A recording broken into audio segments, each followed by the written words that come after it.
Hey guys, what's up? It's Pro Gaming here, and we are back again. And today we're going to be talking about Battlefield 4. I've just given you guys a little bit of a Battlefield 3 clip to watch while I go over some stuff. I promise I will have footage and some photos a little later. So to start off with this, I'd like to just talk about system requirements, frames per second, all that kind of stuff, Xbox One, PC, and today I'm really just going to go over I'm going to go over some specifics, but mainly general Battlefield 4, what we've seen at E3, what we've seen in the trailers, what we've seen just in general by everyone, and from what DICE and EA have put out there. So to start off, I want to go over frames per second and console gaming. So as you guys know, Microsoft released the Xbox One, not officially in stores, but they did release the fact that it is coming out, and this is the first time DICE has actually brought a 64-player server to a console game and have it run at 60 frames per second, which is quite amazing because the Xbox One was, I don't know, I kind of expected it to be a huge blowout, and I still kind of think it is for $500, but, you know, I guess they've got to do what they've got to do. And I don't understand how that will relate to Xbox 360, because it is coming out for the Xbox 360 and Xbox One, if you guys haven't seen my other Battlefield 4 video. And I'd like to say I hope that it's 64 players for the Xbox 360, but it isn't. I'm really sorry, guys. They haven't officially announced that, because at E3 they only had really the Xbox One showing, which was almost what E3 was based on. And so for the system requirements, I have them right here, and this is for a desktop and not a laptop. You'll see it on the screen, so you can pause it. The minimum PC system requirements for Battlefield 4 are expected to be a dual-core CPU, Intel Core i5 or AMD, bulldozer, in quotes, at least 2 GB of main system memory, graphics card with at least 256 MB of VRAM, and support for DirectX 10, 20 plus gigabytes of hard drive space. I've heard that it's actually 26 to be exact, maybe even 27, and very minimum Windows Vista. It will run on Windows 8 and Windows 7, those of you who are wondering, and at least 2 GB of main system memory. I'm pretty sure it's talking about RAM, and I would really push for 4 to even 10 or so, because 2 is very little. And I did some calculations, and there's a website. I found this on a different website, on BF4 Central, but there's a website called Games Debate. You can look up, and you can see if your computer has the right specs right now, or if you need to upgrade anything. And it was saying that you really want at least 4 to 6 gigs of RAM. Now for the recommended PC requirements, we're looking at a quad-core CPU, Intel Core i5 or i7, at least 3 GHz. Now that's a pretty hefty processor, and that's going to cost quite a bit of money for those of you who haven't even had a computer yet. And compared to the minimum requirements, a Core i5, I think those run about 2.6, 2.5, and up to 3. Correct me if I'm wrong. I'm not necessarily the best on calculations for that. 4 GB of memory, 8 GB for 64-bit operating systems. The new Windows 8 is, I'm pretty sure, only 64-bit. So if you have Windows 8, really count on getting 8 to 10 gigs of RAM. A modern DX11 graphics card with 1 GB of video memory. Like I said, you kind of want to overachieve. 1 GB is actually kind of pushing minimum in my opinion. I would at least say 2 gigs if you can. And then a GeForce 600 series or Radeon 7000 series. Windows 7 64-bit operating system. So as you see there, that's Windows 7 and not Windows Vista. and at least 20 to 26 gigabytes of free hard drive space. Okay, now that we've kind of got around that, a little more on the Xbox One.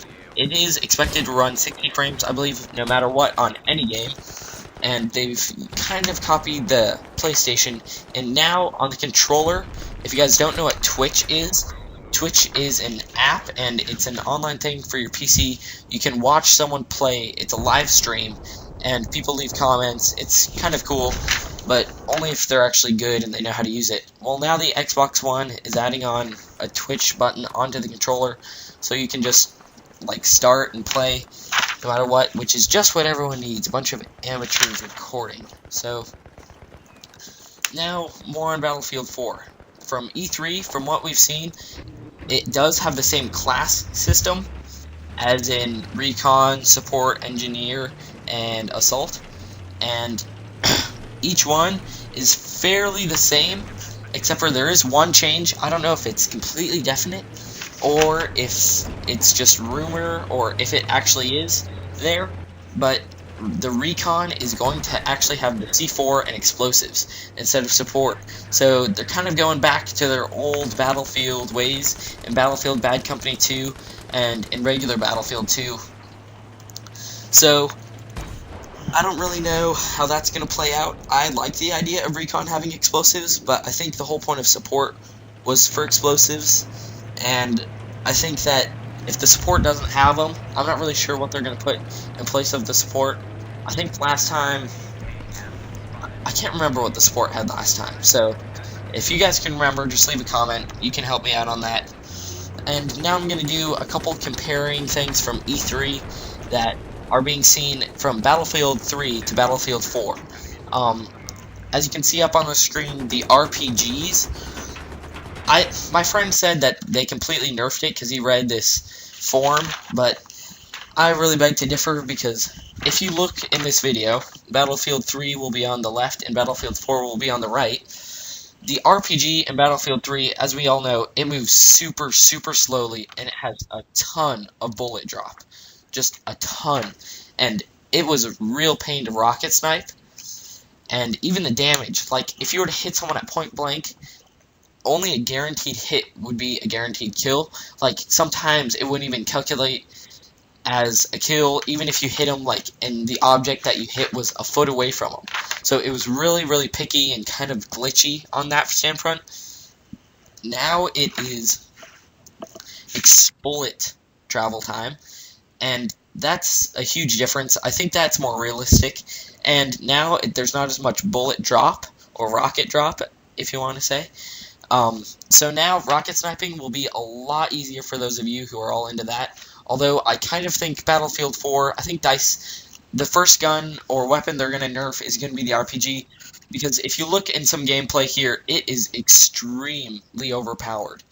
And I don't know, I really think that I like having an overpowered thing like an RPG, but it just really doesn't seem fair to the rest of everybody, because they did increase the damage and everything is just really well increased.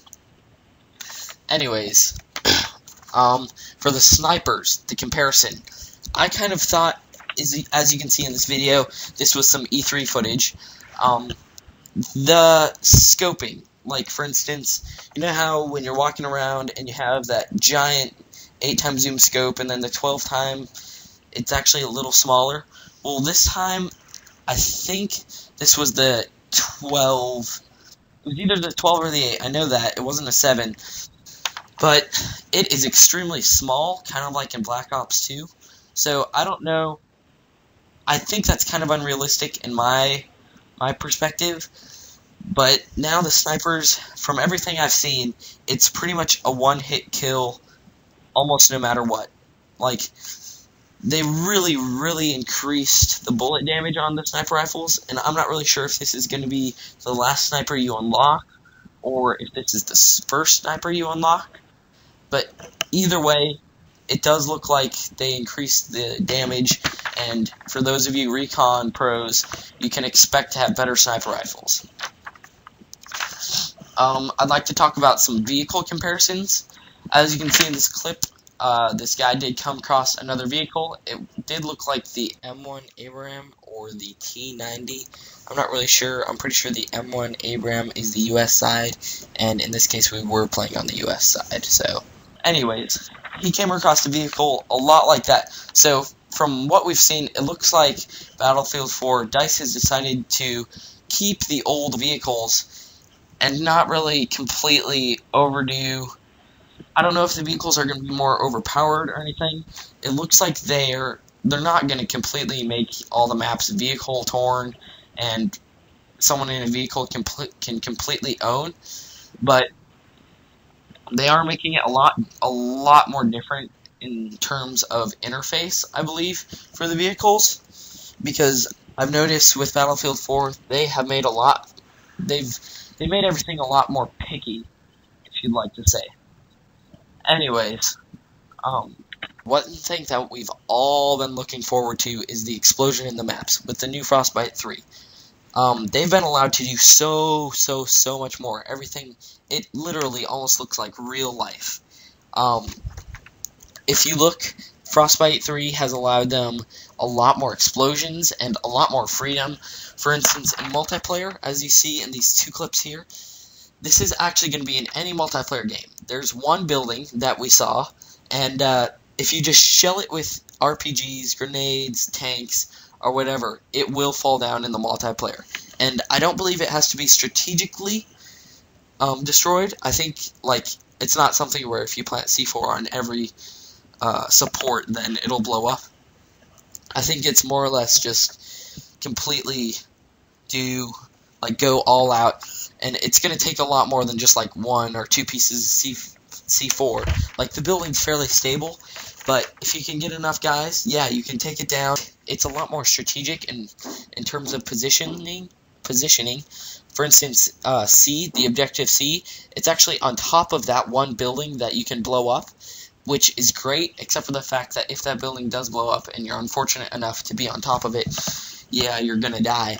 But in terms of that, if your team has C, you can spawn up there, and you can just fly down to any of the other objectives, and just maybe grenade them on the way down, RPG, anything you want on the way down, and then it's a lot more strategically placed than a lot of the Battlefield 3 things.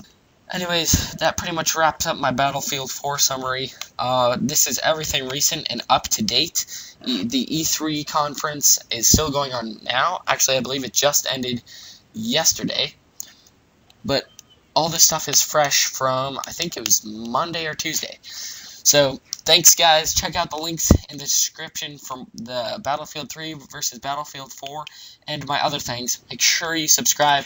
It really means a lot. And hit the like button if you guys want to see more Battlefield 4 footage. I definitely plan on having a lot more. And I hope to see you guys in the games. See ya.